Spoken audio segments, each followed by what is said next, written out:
Animation creation. Animation creation.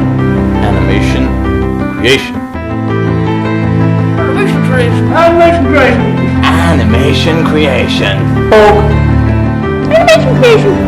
Animation creation.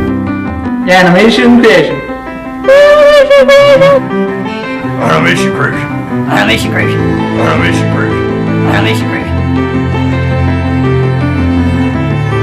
Animation creation. Animation creation. Animation creation. Animation creation. Animation creation. Animation creation. Animation creation. Animation creation. Animation creation. I bust my face. I bust my face. Animation creation. Animation creation.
For centuries, the Roman Empire was held together by military prowess alone.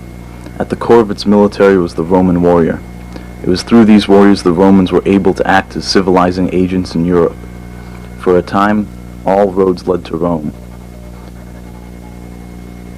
But there were always threats to civilization, threats against which the warrior was always ready to defend. Since boyhood, this man has been conditioned to be the iron fist of the emperor. Highly disciplined, he fights with a calm efficiency that confounds the barbarian hordes. He's faced every foe with the utmost precision and bravery. The Visigoths, the Hebrews, the Egyptians, the Spartans, all fell before his might.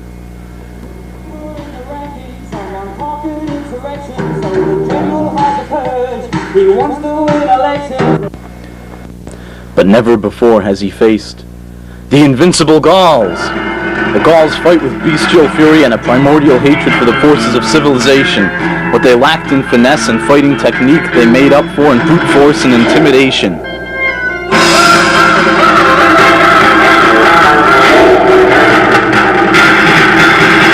Assembled now on the battlefield, the opposing forces await the impending carnage.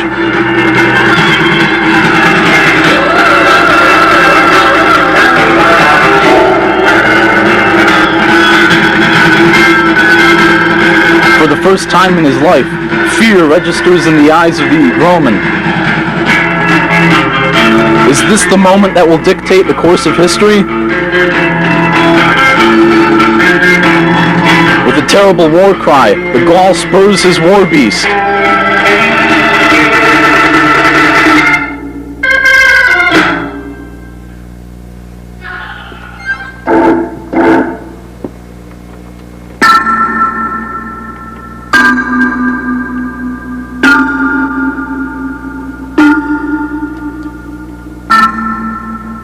Sic transit gloria.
Do you sympathize with this man's frustrations? Have you found yourself at the mercy of your computer's mood swings? Do you live in fear of the machine that was meant to make your life easier? Well, I'm Trisha Byrne, and if you'd answered yes to any of these questions, there are others out there like you. And Mr. Jim Henderson, spokesperson for the Society for Non-Digital Word Processing, believes he has an alternative to offer. Today's poor substitutions cannot match our revered machine in any aspect of design. The elegant mold of its keys, row upon beautiful row of letters, the satisfying snappity snap that calms our heart and soothes our minds. What about the capacity to store and organize data? Typewriters can't do that. Why should they? Hasn't anybody heard of a filing cabinet? Yes, but isn't the manual typewriter somewhat limited in its ability to fix errors? Exactly. The physical alteration the typewriter makes to the paper, the finality of each keystroke. Ka-chunk! When you make a mistake, the whole world knows it. And that's the way it should be. But today's upstart keyboards have nothing of this. Just a license to willy-nilly revisionizing. They breed sloth and indiscipline in the typist. And let me tell you something else, buddy. Computers fix your writing without your consent. They capitalize things you didn't want capitalized. They insert bulleted lists where you don't want them. They are defiant, sinister devices. But the typewriter has no false brain of silicon and plastic, no mind of its own. It obeys its master. In all seriousness, throw out your computer, dust off your typewriter, because mark my words, the day of revival is at hand. Strong words from a determined man. I'm Trisha Byrne, signing off.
Hello and welcome to the commentary portion of the show. I'm your host Kevin, and this is my collaborator Derek. We generate most of what you see on this program. This was a very special episode of Animation Creation, the one where we betrayed everything the show stands for. Now, let's talk about live-action creation.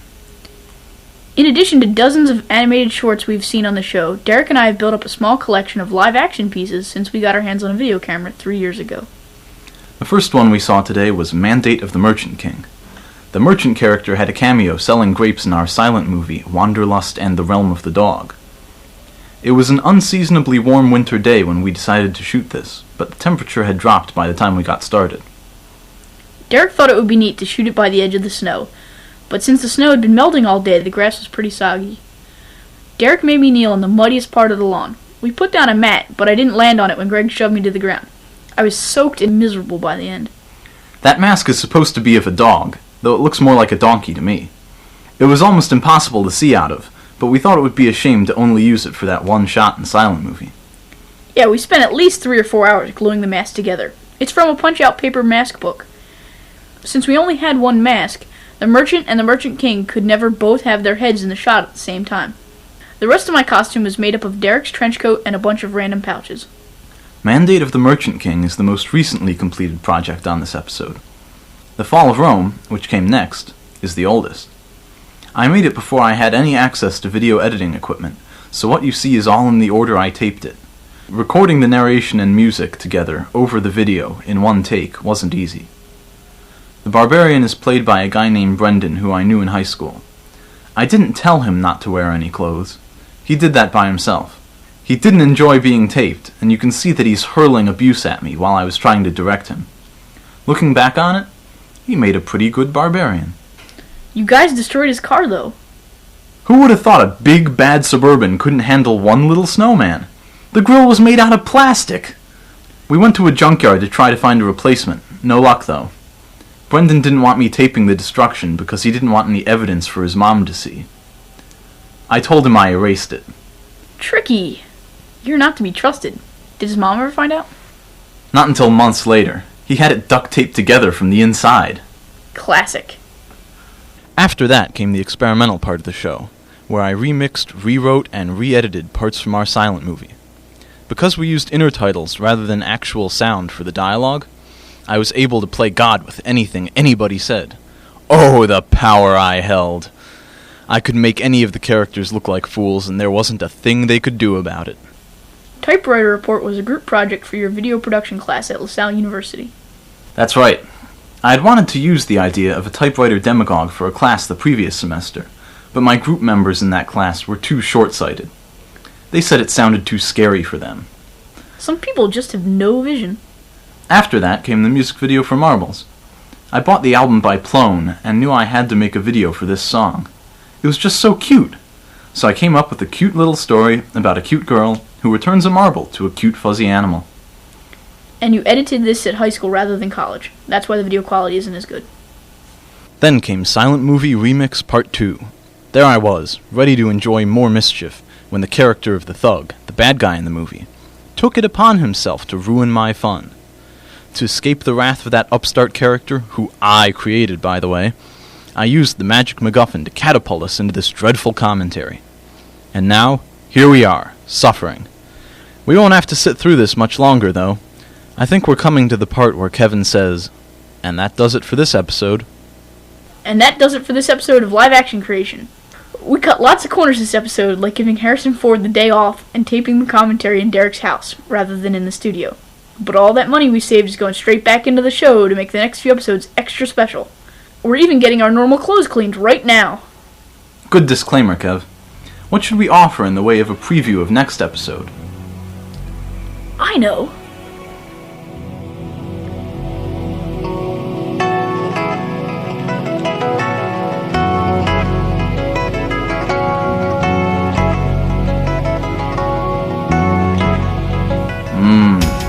Ominous. That'll do. See you next week, everybody.